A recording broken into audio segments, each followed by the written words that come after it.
Hi friends, welcome back to my channel.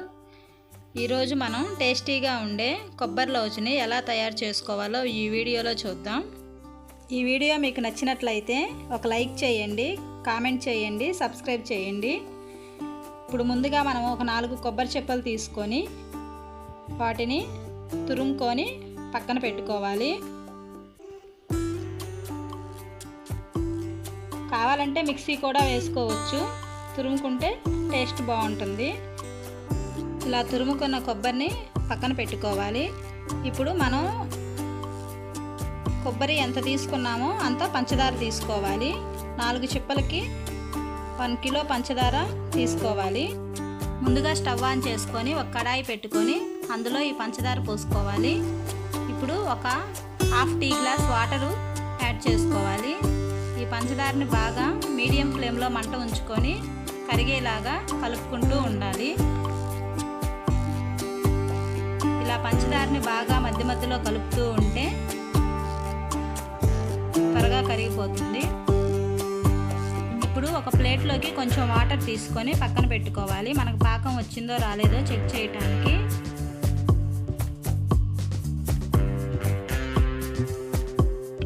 ఒక spoon తీసుకొని ఈ పంచదారని బాగా కలుపుకోవాలి.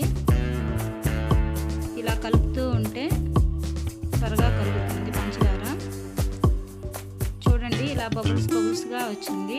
ఇప్పుడు మనకి పాకం తయారవుతుంది. మనం ముందుగా తీసుకున్న వాటర్లో ఈ పాకాన్ని కొంచెం వేసుకొని టెస్ట్ చేసుకోవాలి. కొంచెం తీగ పాకం వచ్చిందంటే చాలు. చూడండి, పాకం వచ్చేసింది. ఇప్పుడు మనం ముందుగా ప్రిపేర్ చేసుకొని పెట్టుకున్న కొబ్బరిని ఇందులో యాడ్ చేసుకోవాలి.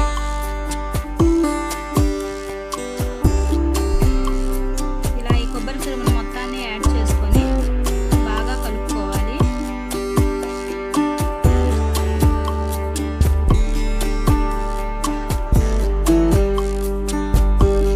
ఈ కొబ్బరితో పాటు ఇలాచీ కూడా వేసుకున్నాము.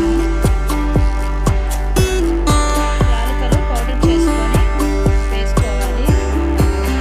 ఈ యాలకులు వేయటం వల్ల ఈ కొబ్బరి లౌజ్ చాలా టేస్టీగా ఉంటుంది. ఇప్పుడు ఈ కొబ్బరి మిశ్రమాన్ని 10 నిమిషాల పాటు మంట మీడియం ఫ్లేమ్లో ఉంచుకొని బాగా కలుపుకొని ఇలా సైడ్ చూడండి ఉడకనివ్వాలి. మనం ఒక ప్లేట్లో కానీ ఒక బండ మీద కానీ కొంచెం ఆయిల్ తీసుకొని, నేను నెయ్యి యాడ్ చేసుకుంటున్నాను, నెయ్యి అన్నా వేసుకోవచ్చు. ఇలా బాగా స్ప్రెడ్ చేసుకోవాలి. ఇలా బాగా స్ప్రెడ్ చేసుకున్న తర్వాత ఈ కొబ్బరి పాకాన్ని కొంచెం ప్లేట్లో వేసుకొని చెక్ చేసుకోవాలి.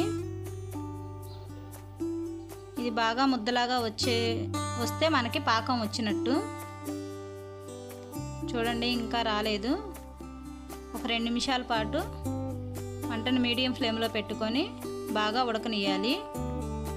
ఇప్పుడు మనం ఒకసారి పాకం వచ్చిందో లేదో చెక్ చేసుకొని పాకం వచ్చేసింది. ఈ మిశ్రమాన్ని మనం ముందుగా నెయ్యి రాసి పెట్టుకున్న దాని మీదకి వేసుకొని ఇలా బాగా స్ప్రెడ్ చేసుకోవాలి. మనం పలుచగా అనుకుంటే తొందరగా ఆరిపోతుంది. ఒక చాకు తీసుకొని ఘాట్లు పెట్టుకుంటే 2 నిమిషాల్లో మనకి చల్లారిపోతుంది. ఇలా చల్లారిపోయిన తర్వాత మొత్తం ఇలా అచ్చులచ్చులు లేసి వస్తుంది.